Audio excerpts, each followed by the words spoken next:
Muito bem, meus irmãos, nós vamos então retomar a nossa caminhada pelos tópicos da Confissão de Fé de Westminster. Nós estamos no capítulo 23 e o assunto do capítulo 23 é do magistrado civil. Nós vamos, se Deus permitir, terminar hoje esse capítulo.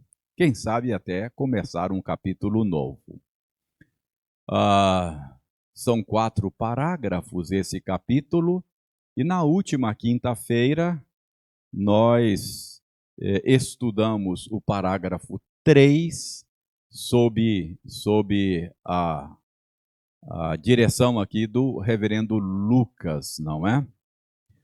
Antes de prosseguirmos, deixe-me aqui fazer algumas considerações rápidas. É que esse assunto, o assunto do magistrado civil, o assunto mais especificamente que o reverendo Lucas considerou na semana passada, da relação da igreja com o magistrado civil, com o Estado, pode parecer assim um assunto distante de nós, um assunto pouco relevante, não é?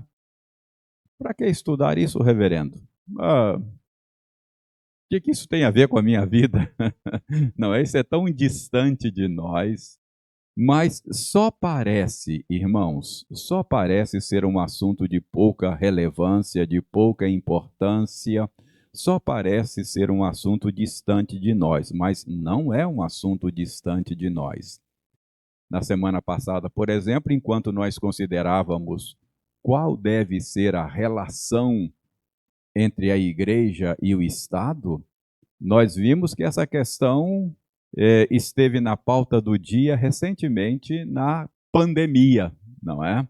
Nós vimos que isso está muito próximo de nós, é uma questão muito relevante.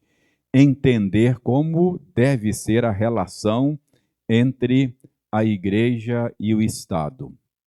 Até porque, irmãos, esta relação entre a igreja e o Estado tem sido uma relação muito confusa, muito complicada ao longo da história. É uma relação assim muito cheia de idas e vindas, não é?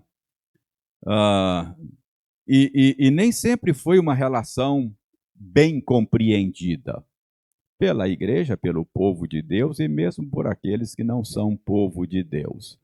Se você der uma olhada na linha da história, você vai descobrir que há momentos assim em que a igreja sobrepunha o Estado. O poder papal depunha reis, não é? E as nações estavam debaixo do controle da igreja. Então, houve momentos assim na história que havia uma sobreposição da igreja sobre o Estado. Há momentos na história que a coisa se invertia, não é?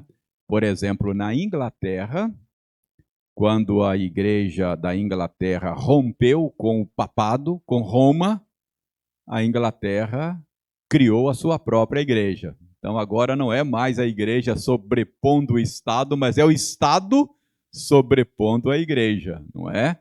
Até hoje a igreja da Inglaterra é uma igreja estatal. Então, essa relação igreja-estado sempre foi muito confusa, muito complicada, muito cheio de idas e vindas. E entender qual deve ser esta relação à luz da revelação de Deus é um assunto muito importante. A gente deve gastar tempo com isso, sim, não é? Para a gente entender, não é uma coisa assim tão distante de nós. E reverendo Lucas deixou claro para nós, na semana passada, que a nossa tradição entende que a Bíblia ensina a separação entre igreja e Estado. Ambas são instituições divinas. Deus instituiu o Estado, Deus instituiu a sua igreja. Ambas são instituições divinas, mas são instituições distintas, cada uma com o seu governo próprio. Então, a nossa tradição ensina e defende, à luz da Bíblia, o princípio da separação entre a igreja e o Estado. Na tradição reformada mais recente, não é? Esse princípio ganhou o nome de soberania das esferas. Esse conceito foi um conceito desenvolvido pelos reformados holandeses. Então, a nossa tradição acredita na soberania das esferas. A esfera civil e a esfera religiosa são esferas soberanas. Cada uma com o seu governo distinto e próprio. E o Estado não deve se intrometer nas questões da esfera religiosa, e a Igreja não deve se intrometer na esfera civil. É a soberania das esferas. Esse é o princípio que a nossa tradição elaborou. Sempre lembrando que a gente não deve confundir soberania das esferas com autonomia das esferas. Elas não são autônomas. Tanto uma quanto a outra estão debaixo do senhorio de Cristo. Cristo é o Senhor do Estado, Cristo é o Senhor da Igreja, não são esferas autônomas, são governadas por Cristo, não é? São esferas soberanas, cada uma governada à sua própria maneira, não é? E o reverendo Lucas mostrou isso muito bem na semana passada, que esse é o ensino da Bíblia. A gente crê não apenas porque é da nossa tradição, mas porque isso está claramente lá na Bíblia. O reverendo Lucas mostrou na semana passada que, inclusive no Antigo Testamento, a distinção entre essas duas esferas pode ser percebida. No Antigo Testamento, igreja e o Estado se sobrepunham, né? Porque a igreja do Antigo Testamento tinha um caráter nacional. O povo de Deus no Antigo Testamento era a nação de Israel. Então, o civil e o religioso estavam sim, tendo, naquela época, quase que os mesmos contornos. Mas mesmo lá, pastor Lucas mostrou para nós, mesmo naquela época, a gente percebe que são esferas distintas. E ele mostrou o exemplo do rei Uzias, que sendo da esfera civil, tomou para si algo que era da esfera religiosa e foi punido por causa disso com lepra. Então, esse episódio na vida do rei Uzias mostra para nós que, embora o civil e o religioso estivessem assim sobrepostos na época do Antigo Testamento, o civil e o religioso não se confundiam. Uma coisa era uma coisa, outra coisa era outra coisa, não é? Mas depois, no Novo Testamento, o povo de Deus, isto é, a igreja, deixou de ter contornos nacionais. Agora não é mais uma nação. Agora, essa é a mensagem do Pentecostes, né? Agora, depois daquele momento em que o evangelho foi pregado e ouvido em várias línguas lá no Pentecostes, sinalizou ali que agora o povo de Deus não é o povo de uma língua só, Não é uma nação que só fala o hebraico agora. A dimensão, os contornos do povo de Deus, eles foram ampliados. Ok? Então, isso é importante, isso é próximo de nós. Só para você ter uma ideia de como isso é próximo de nós, na minha experiência pastoral, nós já tivemos, quando eu estava ainda lá em São Paulo, nós tivemos que lidar com um caso de disciplina eclesiástica na igreja. E o caso, o fato tratado no tribunal do conselho envolvia pecados e também envolvia crimes. Então havia no mesmo fato pecados a serem tratados e havia crimes a serem tratados. E o tribunal eclesiástico tratou da situação, deu o tratamento que entendeu pertinente, correto, bíblico, não é? Segundo o código de disciplinas da nossa denominação, e tratou daquilo que era da sua esfera, pecados. E algumas pessoas na igreja não entenderam. Algumas pessoas da igreja criticaram o conselho porque entenderam que o conselho não fez o serviço completo, não é? Deveria tratar também daquilo que era crime. Por que eles não entenderam isso? Porque não sabiam fazer a distinção das esferas, não é? A esfera eclesiástica não trata de crimes, trata de pecado. E o pecado foi tratado. Agora, se houver crime, isso tem que ser tratado na esfera civil. Civil no sentido de magistrado civil do Estado. Percebe como isso é importante? Não é? O conselho da igreja naquele dia foi muito criticado. Muita gente da igreja disse, vocês não trataram da coisa direito, não fizeram o que tinha que fazer, não é? Mas exatamente porque não sabiam fazer a distinção entre as esferas, não é? Então são esferas distintas. Entender isso é muito importante para a vida do povo de Deus. É bom lembrar também que o reverendo Lucas deixou claro na semana passada que no parágrafo 3º, que ele já explicou semana passada, ele deixou claro que no texto original, conforme redigido lá pelos chamados divinos, né, os teólogos que escreveram a Confissão de Fé lá na Inglaterra, o parágrafo 3º, o texto original foi considerado um texto problemático pelos presbiterianos da América do Norte. E aí, como o reverendo Lucas deixou claro, no século XVIII, mais precisamente em 1788, os presbiterianos da América do Norte fizeram uma revisão desse parágrafo, e o reverendo Lucas já tratou disso na semana passada. Se você não veio, vai lá no YouTube e vai assistir lá o estudo do reverendo Lucas, ok? Nós não vamos tratar novamente. Mas hoje, então, nós vamos prosseguir, não é?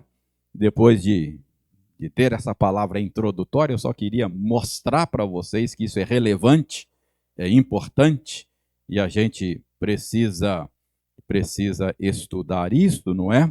Vamos retomar aqui. Chegamos ao parágrafo 4, não é?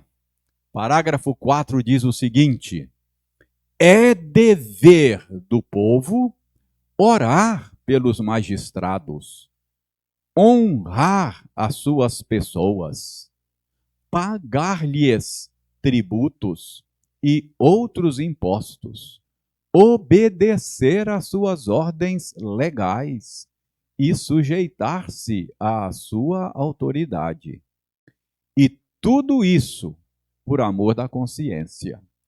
incredulidade ou indiferença de religião não anula a justa e legal autoridade do magistrado, nem absolve o povo da obediência que lhe deve, obediência de que não estão isentos os eclesiásticos.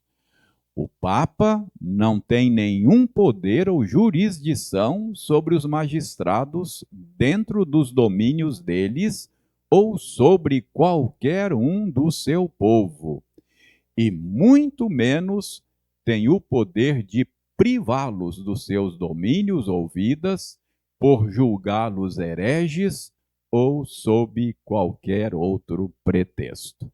Então, esse é o último parágrafo desse capítulo, e que nós vamos nos esforçar para entender o que os nossos irmãos estão nos ensinando aí. Então, vamos por parte. Essa primeira parte aí. É dever do povo orar pelos magistrados, honrar as suas pessoas, pagar-lhes tributos e outros impostos, obedecer às suas ordens legais e sujeitar-se à sua autoridade, e tudo isso por amor da consciência. Então, o que está sendo dito aí é que o princípio defendido pela nossa tradição e, claro, pela Bíblia, de separação entre Estado e Igreja, não significa que os crentes não tenham compromissos com o Estado. Separação, sim, mas isso não significa que não haja deveres do povo de Deus para com o Estado. Até porque, segundo Paulo ensina, ou o Espírito Santo por meio de Paulo, o magistrado civil é uma instituição divina. Paulo diz com todas as letras, são ministros de Deus. Então, eles foram instituídos e são usados por Deus para o nosso bem. Portanto, se é uma instituição divina, que Deus teve a intenção de trazer à existência para o nosso bem, nós temos obrigações para com o Estado. É correto, é legítimo que nós tenhamos obrigações para com o Estado. É claro, é uma ordem temporal, provisória, até que a nova ordem que Cristo já começou a instituir seja consumada, novos céus e nova terra, onde habita justiça. Mas enquanto essa nova ordem não se consuma, Deus estabeleceu o Estado, o magistrado, para que a vida seja possível, para que a justiça, ainda que parcialmente, seja promovida, não é? Então, é uma coisa boa o Estado, uma coisa boa, é de Deus, não é? A despeito de todas as decepções que você possa ter com o Estado, lembre-se disso. Ruim com ele, pior sem ele. Então, tem que ter isso em mente. Nós temos obrigações para com o Estado, não é? Então, está aí. O princípio da separação entre a igreja e o Estado não significa que os cristãos não tenham obrigações. Nós temos, sim, obrigações. E por que temos? Porque a Bíblia diz que temos. Não é? A confissão de fé é apenas uma interpretação da Bíblia para nós. É uma organização tópica do conteúdo da Bíblia. Então, vamos ler essas passagens aí, para que você possa ver que nós temos obrigações. Uma delas é a obrigação de orar pelos magistrados, não é? Então, 1 de Paulo a Timóteo, capítulo 2, verso 1 e 2, quem localizar, leia em alto e bom som para nós. Está aí, ó, o pessoal aí da técnica está rápido no gatilho, que coisa boa.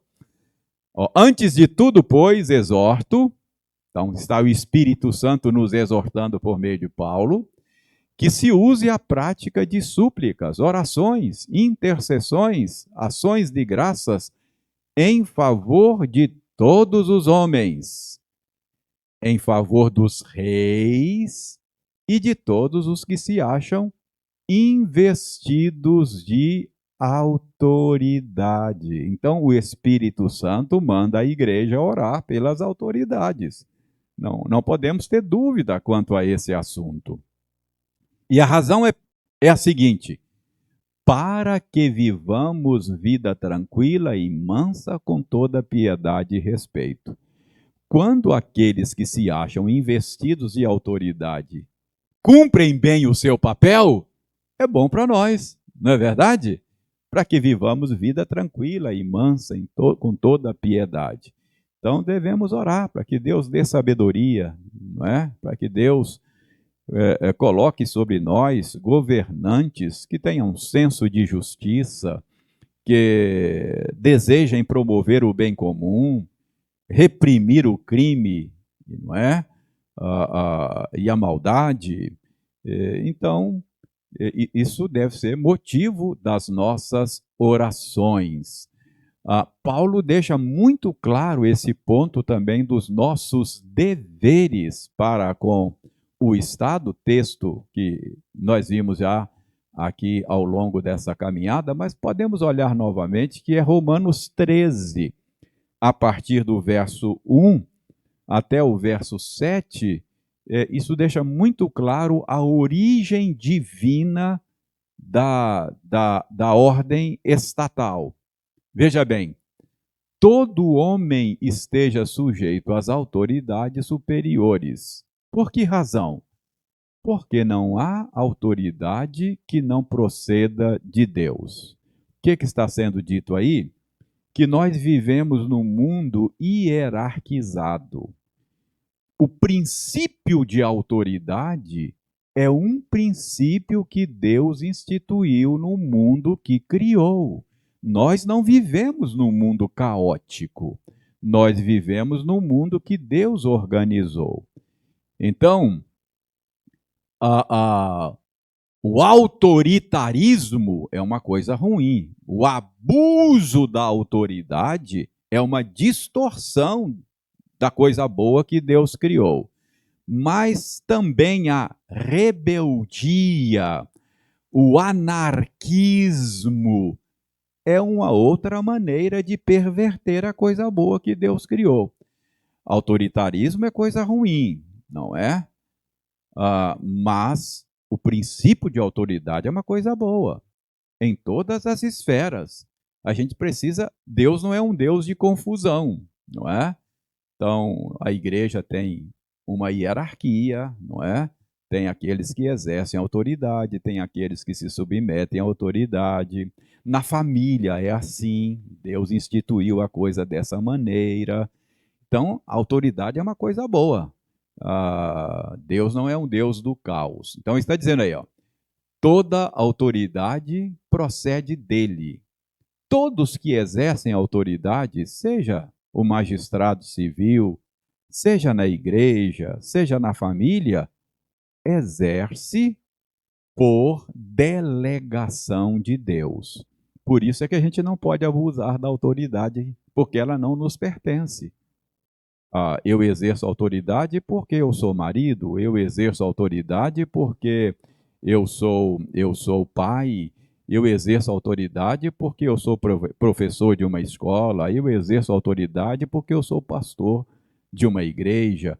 Mas essa autoridade não pode ser abusada, porque ela não é minha, é uma delegação de Deus. Ele vai me cobrar o uso ou o abuso que eu fiz da autoridade. É assim o magistrado civil, não é?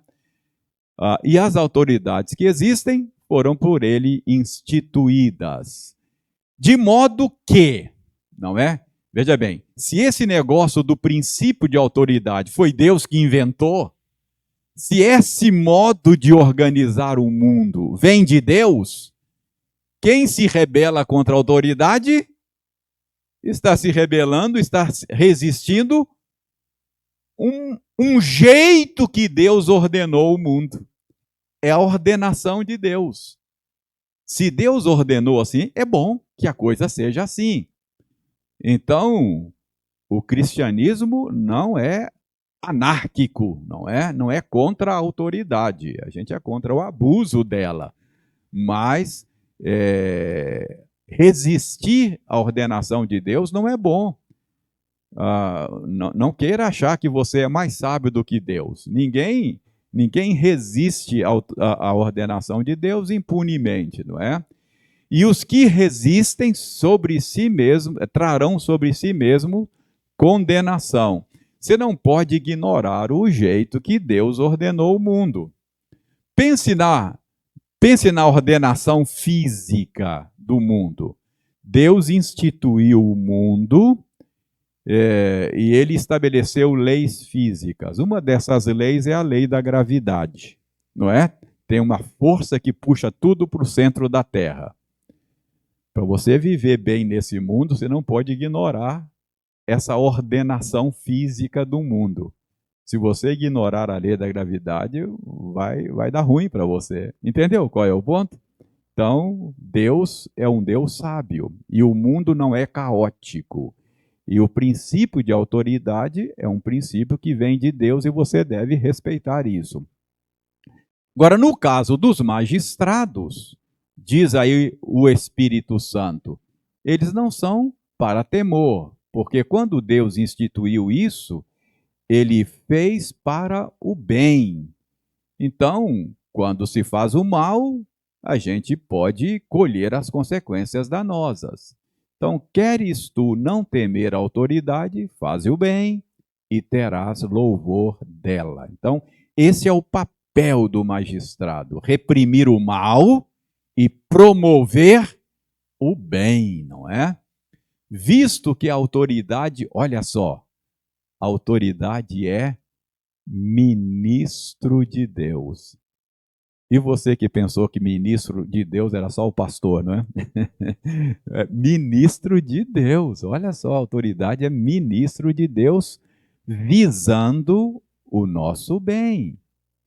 Entretanto, se fizeres o mal, teme, porque não é sem motivo que ela traz a espada, pois é ministro de Deus, vingador para castigar o que pratica o mal. Então, o Estado está aí para exercer vingança. Eu não posso exercer vingança. Eu não posso fazer justiça com as próprias mãos. O Senhor Deus diz que não devemos nos vingar a nós mesmos. A Ele pertence a vingança. E uma das maneiras pelas quais Deus exerce vingança é por meio das mãos do Estado. Entendeu? Então, se eu tenho o meu direito violentado, eu não posso fazer justiça com as próprias mãos. Isso não pertence a mim, pertence a Deus.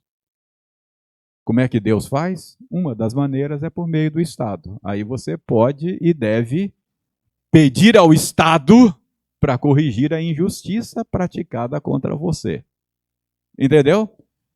Aí você arruma um bom advogado, aqui tem dois aqui pelo menos, bons advogados aqui, o Amaressa, o Getro, aí eles vão ajudar você a buscar no Estado a justiça que está sendo negada a você nas suas relações. Está claro isso? Não é? O Estado é coisa boa, Deus instituiu para punir o mal, não é? E agora veja bem, é necessário que você esteja sujeito a essa ordenação divina, não somente por causa do temor da punição. Também, mas não somente. Mas também por dever de consciência. Consciência para com Deus. Você crê em Deus, você sabe que Deus é bom, você sabe que Deus é sábio. Então, se foi Deus que inventou esse negócio, deve ser bom, né? Deve não, é bom, não é? Vem dele, é bom. Então, você deve se submeter não apenas por medo, mas por consciência para com Deus. Você crê em Deus, você conhece a Deus, você crê na Bíblia, portanto, você deve se submeter. Então, separação entre igreja e Estado não significa que nós não tenhamos deveres e obrigações para com o Estado. Por que que você tem deveres de orar, pagar os seus impostos, honrar aqueles que estão investidos de autoridade, por dever de consciência, porque foi Deus que inventou isso. E se Deus inventou, é para o nosso bem. Embora, repito, é uma ordem provisória e imperfeita, mas é ordem de Deus. São ministros de Deus, ok?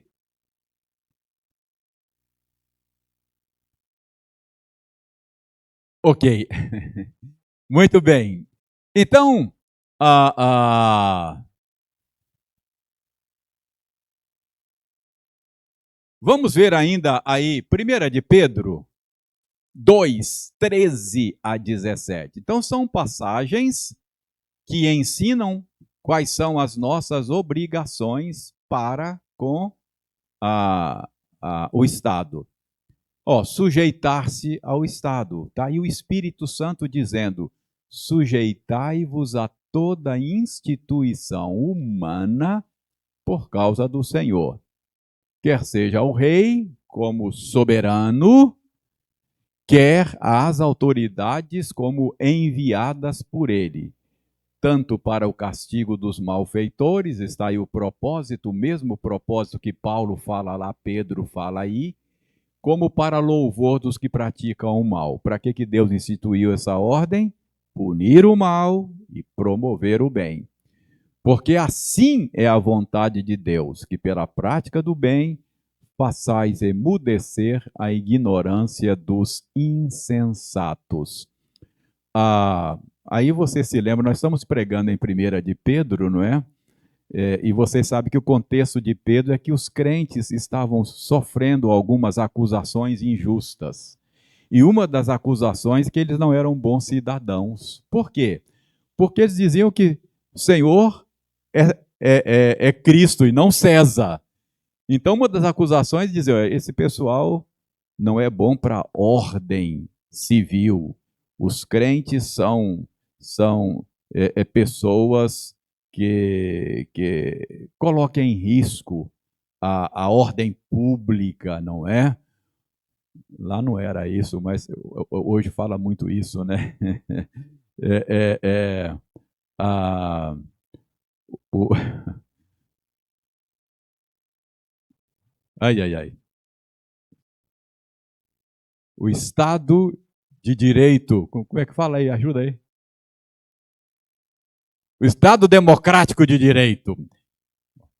Hoje estão defendendo. Cuidado, isso aí. Tá, você está ameaçando o Estado Democrático de Direito. Então, essa era a acusação contra os crentes. É por isso que Pedro fala ali: se sujeitem, cumpram bem os seus papéis como cidadãos, porque é uma instituição divina, dever de consciência, Paulo falou ali, mas aqui Pedro dá um outro motivo, né? Para tapar a boca daqueles que ficam acusando a gente de não sermos bons cidadãos, não é?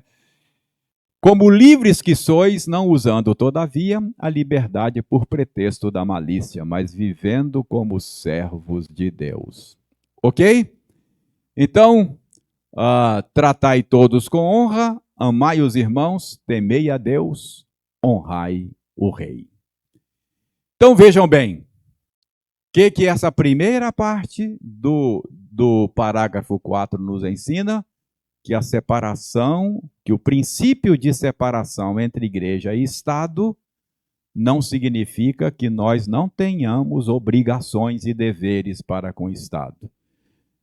A igreja é uma esfera distinta, mas nós temos deveres para com o Estado. E são esses deveres aí, ok?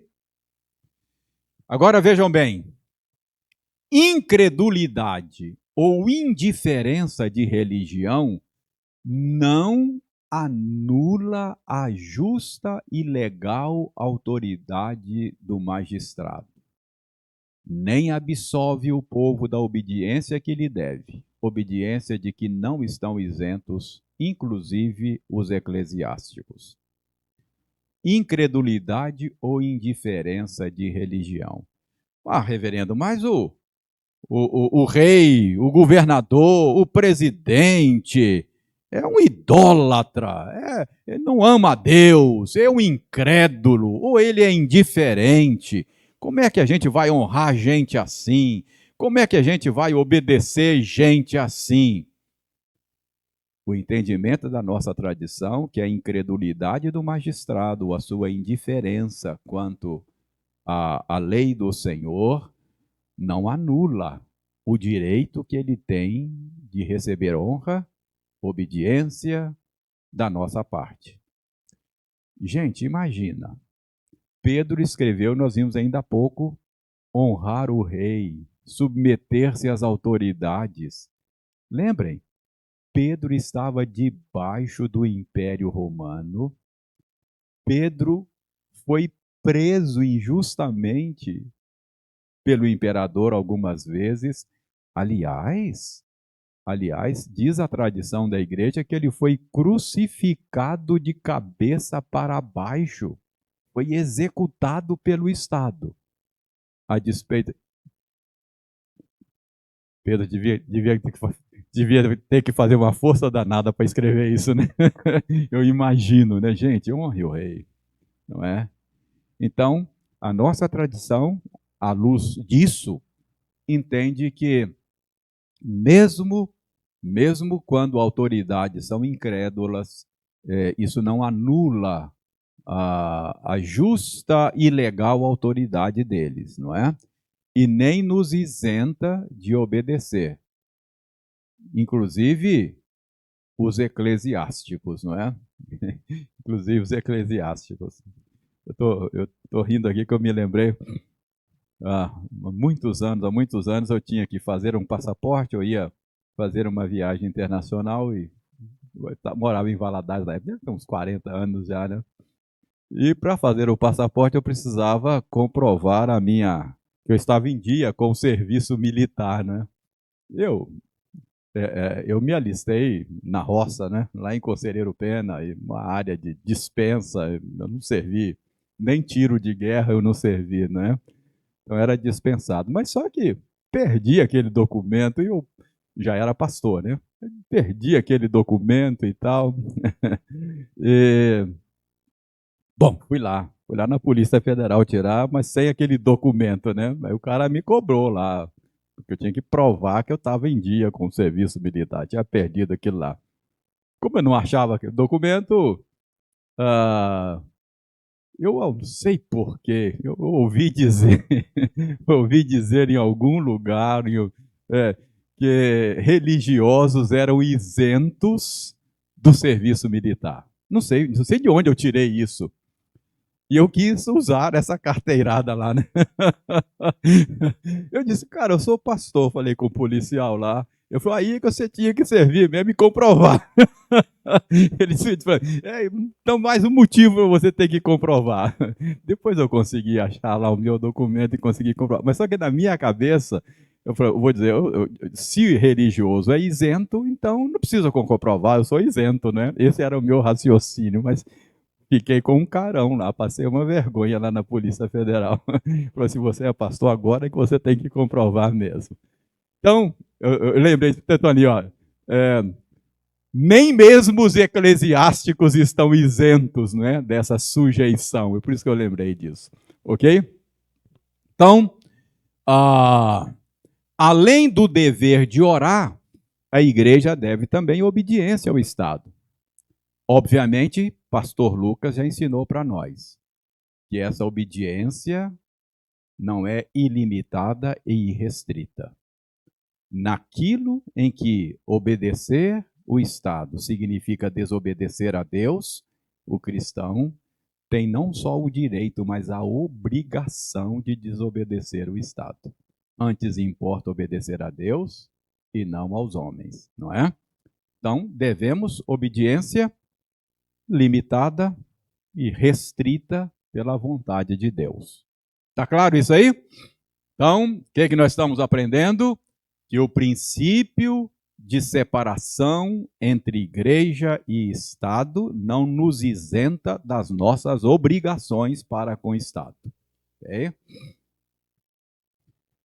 Agora, finalmente, o Papa não tem nenhum poder ou jurisdição sobre os magistrados dentro dos domínios deles ou sobre qualquer um de seu povo. O que está dizendo aí? É que se o Estado, por um lado, o Estado não deve se meter nas questões eclesiásticas, agora está dizendo que a Igreja não deve também se meter nas questões do Estado. Está claro? E muito menos tem o poder de privá-los dos seus domínios ou vidas por julgá-los hereges ou sob qualquer outro pretexto. Então, a separação das esferas, a soberania das esferas, significa que o Estado não deve se intrometer nas coisas da Igreja, não é? E nem a Igreja deve se intrometer nas coisas do Estado. Então, isso aí. Se por um lado o Estado não deve se intrometer nas questões eclesiásticas, por outro, entende-se que a Igreja também não deve se intrometer nas questões do Estado. Então, isso tem que ficar bem claro. Tá? A Igreja não deve como instituição, se intrometer. Agora, veja bem, o princípio reformado da separação entre Igreja e Estado admite que a Igreja é a consciência do Estado. Ela tem um papel profético no aconselhamento moral e ético do Estado. Veja bem, a Igreja não deve se intrometer nas questões do Estado, não é? É o que está sendo dito aí. Mas a Igreja, como sal da terra, como luz do mundo, como voz profética, pode ser uma bênção, não é? Para aconselhar o Estado em questões de moral e ética. Então, há separação, mas a igreja pode e deve, essa expressão ser a consciência do Estado, é uma expressão que Calvino é que forjou isso. Nós temos a consciência, né, que nos acusa quando a gente faz coisa errada, né? Tem uma vozinha que nos acusa. A ideia é essa, é que a igreja pode funcionar como uma vozinha, como uma consciência, para ajudar o Estado a cumprir bem o seu papel. Deixe-me dar um exemplo para vocês, bem prático, que aconteceu aqui no Vale do Aço, quando eu fui pastor aqui há 35 anos, no mínimo. Eu era pastor na igreja presbiteriana do Bom Jardim. E a prefeitura de Ipatinga promoveu uma reforma do templo católico lá do Horto. Aquele templo ali no Horto. E o prefeito divulgou isso, né? Na televisão, estava lá, das obras da prefeitura. Dentre as obras estava a reforma do templo católico lá do Horto. Eu pensei, isso aí está ferindo o princípio da separação entre igreja e Estado. Os cofres públicos não devem se abrir para beneficiar um grupo religioso. Nós, os presbiterianos, pagamos os nossos impostos e não queremos que o nosso dinheiro seja usado para reformar templo de qualquer denominação, nem presbiteriana, nem batista, nem assembleia, de jeito nenhum. Aí eu levei o assunto ao conselho lá da igreja. O conselho considerou e tal, e resolvemos fazer um documento ao prefeito, manifestando o nosso desagrado em ver o nosso dinheiro sendo usado para beneficiar um grupo religioso da cidade. Nós entendemos que o dinheiro público deve ser para promover o bem comum, não o bem de um grupo só. E mandamos para o prefeito. À época era o Chico Ferramenta o prefeito. E ele respondeu ao conselho, deu as explicações, justificou, dizendo que era legal, porque o templo é tombado pelo patrimônio público, e então, portanto, podia ir dinheiro público e tal. Quer dizer, nem tudo que é legal é moral, né? Então, ele justificou ao conselho. Mas o que aconteceu? A igreja sendo consciência do Estado, não é? Ajudando o Estado a cumprir bem o seu papel. Então, isso está dentro do princípio de separação. Nós somos separados, é outra esfera. Mas nós podemos e devemos aconselhar o Estado em questões de ética, moral, dar a nossa colaboração. Entendeu? Podemos, inclusive, não é? Cooperar com o Estado. A tradição reformada admite também que a igreja e o Estado possam cooperar para promover a justiça e o bem comum. Podemos ter parcerias. O Estado pode casar com a igreja, mas de separação de bens. Não pode, nós não podemos usufruir lá né? Por exemplo, na mesma época que nós fizemos esse documento à Prefeitura de Patinga, a nossa igreja tinha uma parceria com a Prefeitura de Patinga. Na época, a igreja tinha um orfanato, o Leide, e nessa época já não era mais orfanato, já era uma creche. Mas havia uma parceria e a gente recebia dinheiro público lá na creche. Mas se você entende a separação entre igreja e Estado, você vai entender que são coisas distintas. A creche era a mão estendida da igreja para oferecer ao Estado e não para receber dele.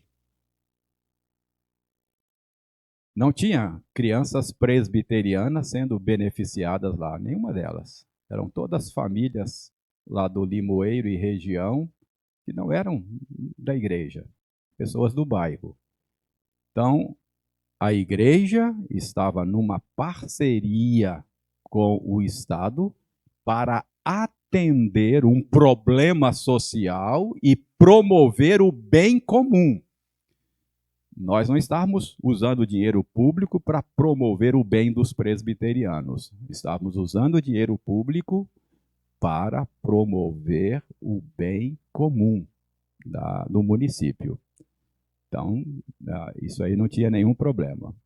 Percebe como essa questão dessa relação precisa ser bem compreendida, bem entendida, não é? Como a igreja se relaciona com o Estado, não é? Então, isso tem que ter muito cuidado. Lamentavelmente, mesmo entre evangélicos, às vezes tem uma relação promíscua com o Estado. E isso não pode acontecer.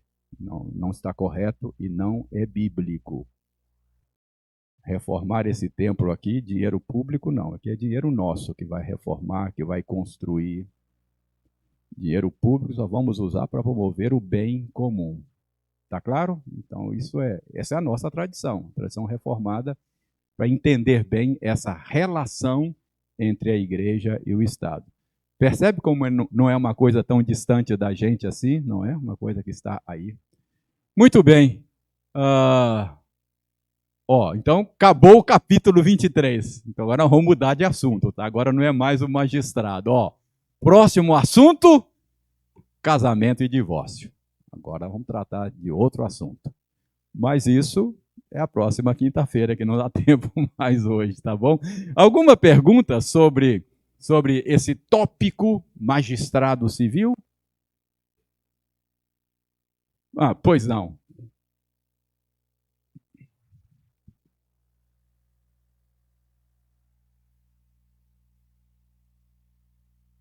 Uhum.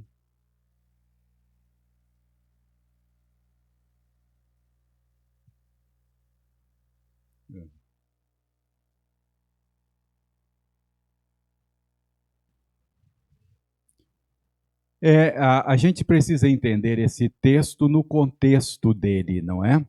Quando esse texto da Confissão de Fé foi escrita, é, a, a, a igreja católica tinha muito mais do que hoje um domínio sobre as nações. Então, o Papa depunha reis e o poder dele sobre o Estado em muitos lugares era enorme. Então, eles estão dizendo aí que o Estado não deve se meter na igreja, mas também a igreja não deve se meter no Estado. Entendeu? É por isso que coloca aí o Papa, porque é a autoridade maior da Igreja Católica, né? É exatamente isso.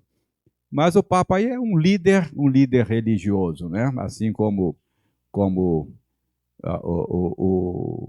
Papa não deve se meter em questões civis, o Supremo Concílio da Igreja Presbiteriana do Brasil também não deve se meter nas questões civis, não deve pode e deve funcionar como consciência do Estado. Se há uma questão de moral, se há uma questão que, que, que a igreja deva se pronunciar, aí a igreja pode oficialmente pronunciar-se ao Estado, chamando o Estado a cumprir o seu papel bem, não é? O Estado precisa cumprir bem o seu papel, é a consciência do Estado. No caso local aqui que eu citei, da reforma do templo, nós entendemos que a prefeitura não estava usando bem o nosso dinheiro público ao reformar o templo. Aí nós pedimos a eles que usassem bem o nosso dinheiro. Essa foi a ideia.